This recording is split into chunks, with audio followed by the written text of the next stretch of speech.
వయసు పెరిగినా వేగం తగ్గలేదు, కానీ ఆ వేగం ఇప్పుడు ప్రాణాల మీద తెస్తోంది. ముంబై నగరంలో బిజీ రోడ్డుపై ఒక వృద్ధుడు చేసిన సాహసం ఇప్పుడు సోషల్ మీడియాలో వైరల్ అవ్వడమే కాకుండా తీవ్ర చర్చకు దారితీస్తోంది.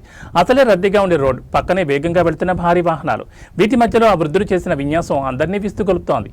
ఈ వృద్ధుడు కనీసం సైకిల్ హ్యాండిల్ కూడా పట్టుకోకుండా రెండు చేతులు గాలిలో ఊపుతూ ఎంతో వేగంగా వెళ్తున్నాడు. ముంబైలోని మలాడ్ ప్రాంతంలో ఉన్న హైవేపై ఈ దృశ్యం కనిపించింది. పక్కనే భారీ ట్రక్కులు, కార్లు వేగంగా వెళ్తున్నాయి.